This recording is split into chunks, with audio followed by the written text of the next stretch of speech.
ஒன்று நாளாகமம் 16ஆம் அதிகாரம். அவர்கள் தேவனுடைய பெட்டியை உள்ளே கொண்டு வந்த போது தாவீது அதற்கு போட்ட கூடாரத்தின் நடுவே அவர்கள் அதை வைத்து தேவனுடைய சந்நிதியில் சர்வாங்க தகன பலிகளையும் சமாதான பலிகளையும் செலுத்தினார்கள்.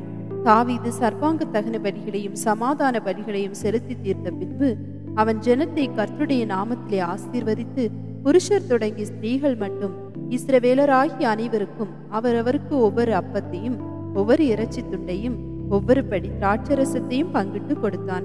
இஸ்ரவேலின் தேவனாகிய கர்த்தரை பிரஸ்தாபம் பண்ணி துதித்து புகழுகிறதற்கு கர்த்தருடைய பெட்டிக்கு முன்பாக சேவிக்கத்தக்க லேவியரில் சிலரை நியமித்தான். அவர்களில் ஆசாப் தலைவனும் சகரியாவனுக்கு இரண்டாவதுமாய் இருந்தான்.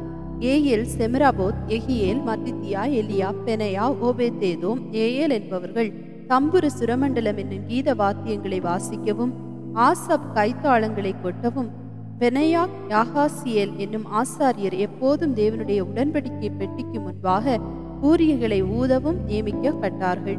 அப்படி ஆரம்பித்த அந்நாளிலே தானே கர்த்தருக்கு துதியாக பாடும்படி தாவீது ஆசாப்பிடத்திலும் அவன் சகோதரரிடத்திலும் கொடுத்த சங்கீதமாவது, கர்த்தரை துதித்து அவருடைய நாமத்தை பிரஸ்தாபமாக்குங்கள், அவருடைய செய்கைகளை ஜனங்களுக்குள்ளே பிரசித்தப்படுத்துங்கள், அவரை பாடி அவரை கீர்த்தனம் பண்ணி அவருடைய அதிசயங்களை எல்லாம் தியானித்து பேசுங்கள், அவருடைய பரிசுத்த நாமத்தை குறித்து மேன்மை பாராட்டுங்கள், கர்த்தரை தேடுகிறவர்களின் இருதயம் மகிழ்வதாக, கர்த்தரையும் அவர் வல்லமையையும் நாடுங்கள், அவர் சமூகத்தை நித்தமும் தேடுங்கள், அவருடைய தாசனாகிய இஸ்ரவேலின் சந்ததியே, அவரால் தெரிந்து கொள்ளப்பட்டவர்களாகிய யாக்கோபின் புத்திரரே, அவர் செய்த அதிசயங்களையும் அவருடைய அற்புதங்களையும் அவர் வாக்கின் நியாய தீர்ப்புகளையும் நினைவு கூறுங்கள்.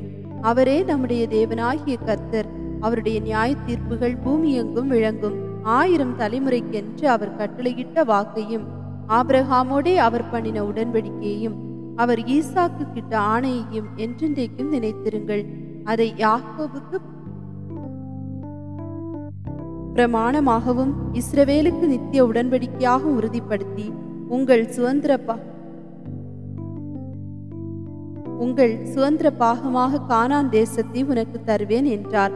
அக்காலத்தில் அவர்கள் கொஞ்ச தொகைக்குட்பட்ட சொற்ப ஜனங்களும் பரதேசிகளுமாய் இருந்தார்கள். அவர்கள் ஒரு ஜனத்தை விட்டு மறு ஜனத்தண்டைக்கும் ஒரு ராஜ்யத்தை விட்டு மறு தேசத்தாரண்டைக்கும் போனார்கள். அவர்களை ஒடுக்கும்படி ஒருவருக்கும் இடங்கொடாமல் அவர்கள் நிமித்தம் ராஜாக்களை கடித்து கொண்டு, தான் அபிஷேகம் பண்ணினவர்களை நீங்கள் தொடாமலும் என்னுடைய தீர்க்கதரிசிகளுக்கு தீங்கு செய்யாமலும் இருங்கள் என்றார். பூமியின் சகல குடிகளே, கர்த்தரை பாடி நாளுக்கு நாள் அவருடைய இரட்சிப்பை சுவிசேஷமாய் அறிவியுங்கள். ஜாதிகளுக்குள் அவருடைய மகிமையும் சகல ஜனங்களுக்குள்ளும் அவருடைய அதிசயங்களையும் விவரித்து சொல்லுங்கள். கர்த்தர் பெரியவரும் மிகவும் துதிக்கப்படத்தக்கவருமாய் இருக்கிறார். எல்லா தேவர்களிலும் பயப்படத்தக்கவர் அவரே. சகல ஜனங்களுடைய தேவர்களும் விக்கிரகங்கள் தானே. கர்த்தரோ வானங்களை உண்டாக்கினவர். மகிமையும் கனமும் அவர் சமூகத்தில் இருக்கிறது. வல்லமையும் மகிழ்ச்சியும் அவர் ஸ்தலத்தில் இருக்கிறது. ஜனங்களின் வம்சங்களே, கர்த்தருக்கு மகிமையையும் வல்லமையையும் செலுத்துங்கள். கர்த்தருக்கே அதை செலுத்துங்கள். கர்த்தருக்கு அவருடைய நாமத்திற்குரிய மகிமையை செலுத்தி காணிக்கைகளை கொண்டு வந்து அவருடைய சந்நிதியில் பிரவேசியுங்கள். பரிசுத்த அலங்காரத்துடனே கர்த்தரை தொழுது கொள்ளுங்கள். பூரோகத்தாரே, நீங்கள் யாவரும் அவருக்கு முன்பாக நடுங்குங்கள். அவர் பூச்சகரத்தை அசையாதபடிக்கு உறுதிப்படுத்துகிறவர். வானங்கள் மகிழ்ந்து பூமி பூரிப்பதாக. கர்த்தர் ராஜரீகம் பண்ணுகிறார் என்று ஜாதிகளுக்குள்ளே சொல்லப்படுவதாக. சமுத்திரமும் அதன் நிறைவும் முழங்கி நாடு மதுள்ள யாவும் களி கூறுவதாக. அப்பொழுது கர்த்தருக்கு முன்பாக காட்டு விருட்சங்களும் கெம்பீரிக்கும். அவர் பூமியை நியாயம் தீர்க்க வருகிறார். கர்த்தரை துதியுங்கள், அவர் நல்லவர், அவர் கிருபை என்றும் உள்ளது. எங்கள் இரட்சிப்பின் தேவனே, நாங்களும் ஒரு பரிசுத்த நாமத்தை போற்றி உம்மை துதிக்கிறதுனால் மேன்மை பாராட்டும்படிக்கு எங்களை இரட்சித்து எங்களை சேர்த்து கொண்டு ஜாதிகளுக்கு எங்களை நீங்களாக்கி அருளும் என்று சொல்லுங்கள். இஸ்ரவேலின் தேவனாகிய கர்த்தருக்கு சதா காலங்களிலும் ஸ்தோத்திரம் உண்டாவதாக.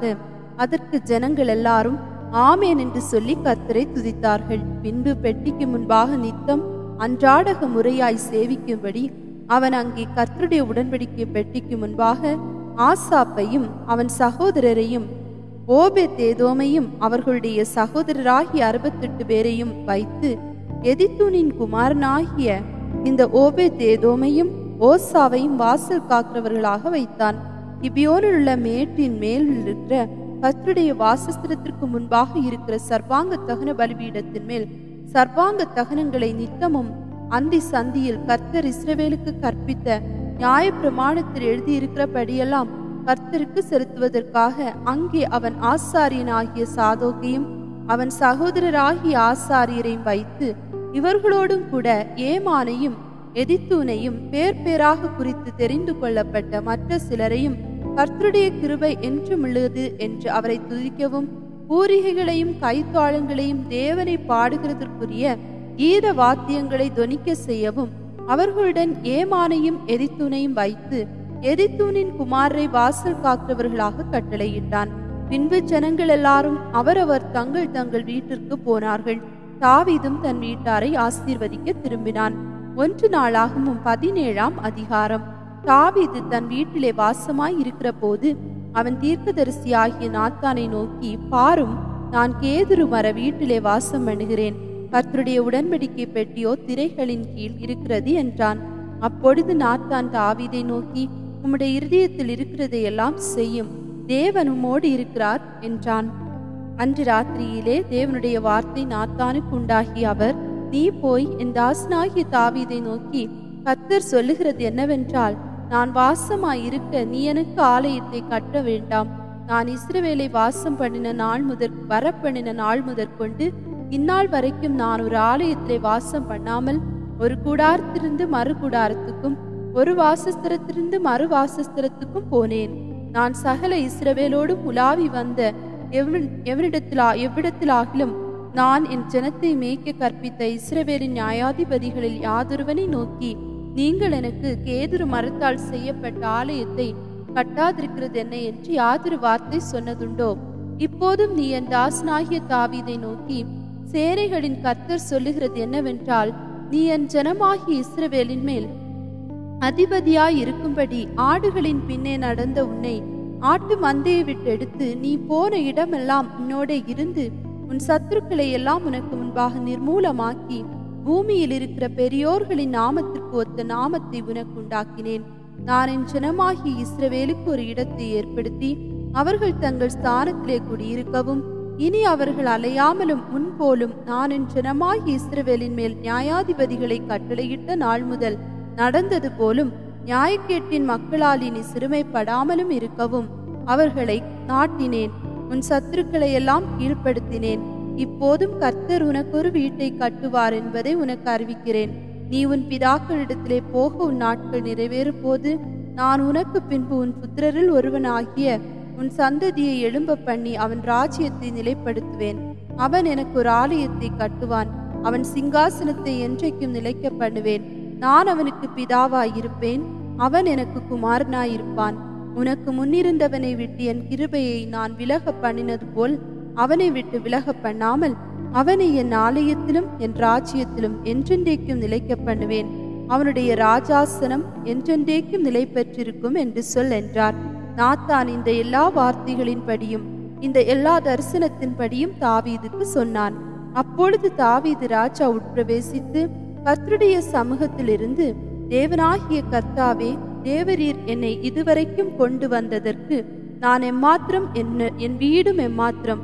தேவனே, இது இன்னும் உம்முடைய பார்வைக்கு கொஞ்ச காரியமாய் இருக்கிறதென்று தேவனான கர்த்தராயிருக்கிற நீர் உம்முடைய அடியானுடைய வீட்டை குறித்து வெகு தூரமாயிருக்கும் காலத்து செய்தியையும் சொல்லி என்னை மகா மேன்மையான சந்ததியின் மனுஷனாக பார்த்தீர். உமது அடியானுக்குண்டாகும் கனத்தை பற்றி தாவீது அப்புறம் உம்மோடே சொல்வது என்ன? தேவரீர் உமது அடியானை அறிவீர். கர்த்தாவே, உமது அடியான நிமித்தமும் உமது இருதயத்தின்படியும் இந்த பெரிய காரியங்களை எல்லாம் அறிய பண்ணும்படிக்கு இந்த பெரிய காரியத்தை எல்லாம் செய்தீர். கர்த்தாவே, நாங்கள் எங்கள் காதுகளால் கேட்ட எல்லாவற்றின் படியும் தேவரீருக்கு நிகரானவர் இல்லை, உம்மை தவிர வேறே தேவனும் இல்லை. உமது ஜனமாகி இஸ்ரவேலுக்கு நிகரான ஜனமும் உண்டோ? பூலோகத்தில் இந்த ஒரே ஜாதியை தேவனாகிய நீர் உமக்கு ஜனமாக மீட்கும்படி பயங்கரமான பெரிய காரியங்களினால் உமக்கு கீர்த்தியை உண்டாக்கி நீர் எகிப்திற்கு நீங்களாக்கி மீட்ட உமது ஜனத்திற்கு முன்பாக ஜாதிகளை துரத்தி ஜனமாகி இஸ்ரவேலர் என்றைக்கும் உமது ஜனமாய் இருப்பதற்கு அவர்களை நிலைப்படுத்தி கர்த்தராகிய நீர்தாமே அவர்களுக்கு தேவனானீர். இப்போதும் கர்த்தாவே, தேவரீர் அடியானையும் அவன் வீட்டையும் குறித்து சொன்ன வார்த்தை என்றென்றைக்கும் நிலைவரப்பட்டிருப்பதாக. தேவரீர் சொன்னபடியே செய்தருளும். ஆம், அது நிலைவரப்பட்டிருக்கவும், இஸ்ரவேலின் தேவனாகிய சேனைகளின் கர்த்தர் இஸ்ரவேலுக்கு தேவன் என்றும், உமது அடியானாகிய தாவீதின் வீடு உமக்கு முன்பாக திடமானதென்றும் சொல்லப்படுவதனால் உமது நாமம் என்றைக்கு மகிமைப்படவும் கடவது. உனக்கு வீடு கட்டுவேன் என்று என் தேவனாகிய நீர் உமது அடியான் செவிகேட்க வெளிப்படுத்தினீர். ஆகையால் உமக்கு முன்பாக விண்ணப்பம் பண்ண உமது அடியானுக்கு மனதைரியம் கிடைத்தது. இப்போதும் கர்த்தாவே, நீரே தேவன். நீர் உமது அடியானை குறித்து இந்த நல்ல விசேஷத்தை சொன்னீர். இப்போது உமது அடியானின் வீடு என்றைக்கு உமக்கு முன்பாக இருக்கும்படிக்கு அதை ஆசீர்வதித்தருளினீர். கர்த்தராகிய தேவரீர் அதை ஆசீர்வதித்தபடியினால் அது என்றைக்கும் ஆசீர்வதிக்கப்பட்டிருக்கும் என்றான். 1 நாளாகமம் 18ஆம் அதிகாரம். இதற்கு பின்பு தாவீது பெலிஸ்தியரை முறியடித்து அவர்களை கீழ்ப்படுத்தி காத் பட்டணத்தையும் அதன் கிராமங்களையும் பெலிஸ்தியரின் கையிலிருந்து பிடித்து கொண்டான். அவன் மோவாபியரை முறியடித்ததினால் மோவாபியர் தாவீதை சேவித்து அவனுக்கு காணிக்கைகளை செலுத்தினார்கள். சோபாவின் ராஜாவாகிய ஆதாரேசர் ஐப்ராத் நதி அண்டையில் தன் இராணுவத்தை நிறுத்தப் போகிற போது தாவீது அவனையும் ஆமாத்தின் கிட்டே முறியடித்தான். அவனுக்கு இருந்த 1000 ரதங்களையும் 7000 குதிரை வீரரையும் 20,000 காலாட்களையும் பிடித்து ரதங்களில் 100 ரதங்களை வைத்து கொண்டு மற்றவைகளை எல்லாம் துண்டாடி போட்டான். சோபாவின் ராஜாவாகிய ஆதாரேசருக்கு உதவி செய்ய தமஸ்கு பட்டணத்தாராகிய சீரியர் வந்தார்கள். தாவீது சீரியரில் 20,000 பேரை வெட்டி போட்டு தமஸ்குவுக்கு அடுத்த சீரியாவிலே தானியங்களை வைத்தான். சீரியர் தாவீதை சேவித்து அவனுக்கு காணிக்கைகளை செலுத்தினார்கள். தாவீது போன இடத்திலெல்லாம் கர்த்தர் அவனை காப்பாற்றினார். ஆதாரேசரின் சேவகருக்கு இருந்த பொன் பரிசைகளை தாவீது எடுத்து அவைகளை எருசலேமுக்கு கொண்டு வந்தான். ஆதாரேசரின் பட்டணங்களாகிய திப்காத்திலும் கூனீமிலும் இருந்து தாவீது வெகு திரளான வெண்கலத்தையும் எடுத்து கொண்டு வந்தான். அதனாலே சாலமோன் வெண்கல கடல் தொட்டியையும் தூண்களையும் வெண்கல தட்டுமுட்டுகளையும் உண்டாக்கினான். தாவீது சோபாவின் ராஜாவாகிய ஆதாரேசரின் இராணுவத்தை எல்லாம் முறியடித்த செய்தியை ஆமாத்தின் ராஜாவாகிய தொய்யு கேட்டபோது அவன் தாவீது ராஜாவின் சுக செய்தியை விசாரிக்கவும் அவன் ஆதாதேசரோடு யுத்தம் பண்ணி அவனை முறியடித்ததற்காக அவனுக்கு வினவுதல் சொல்லவும் தன் குமாரனாகிய அதோராமையும் பொன்னும் வெள்ளியும் வெண்கலவுமான சகலவித தட்டுமுட்டுகளையும் அவனிடத்துக்கு அனுப்பினான். ஆதாரேசர் தொய்யுவின் மேல் யுத்தம் பண்ணுகிறவனாய் இருந்தான். அந்த தட்டுமுட்டுகளையும் தான் ஏதோமியர், மோவாபியர், அம்மோன் புத்திரர், பெலிஸ்தியர், அமலேக்கியர் என்னும் சகல ஜாதிகளின் கையிலும் வாங்கின வெள்ளியையும் பொன்னையும் கூட தாவீது ராஜா கர்த்தருக்கு பரிசுத்தம் என்று நேர்ந்து கொண்டான். செரியாவின் குமாரன் அபிசாயி உப்பு பள்ளத்தாக்கிலே 11,000 ஏதோமியரை முறியடித்தான். ஆகியால் தாவீது ஏதோமிலே தானையும் போட்டான். ஏதோமியர் எல்லாரும் அவனை சேவிக்கிறவர்களானார்கள். தாவீது போன இடத்திலெல்லாம் கர்த்தர் அவனை காப்பாற்றினார். தாவீது இஸ்ரவேலை எல்லாம் ஆண்டு தன்னுடைய ஜனத்திற்கெல்லாம் நியாயமும் நீதியும் செய்தான். செரியாவின் குமாரன் யோவாப் இராணுவ தலைவனாயிருந்தான். அகிலூத்தின் குமாரனாகி யோசபாத் மந்திரியாயிருந்தான். அகிதூப்பின் குமாரன் சாதோக்கும் அபியாத்தாரின் குமாரன் அபிமலேக்கும் ஆசாரியராயிருந்தார்கள். சபிஷா சம்பிரதியாயிருந்தான். யோய்தாவின் குமாரன் பெனையா கிரேத்தியருக்கும் பிலேத்தியருக்கும் தலைவனாயிருந்தான்.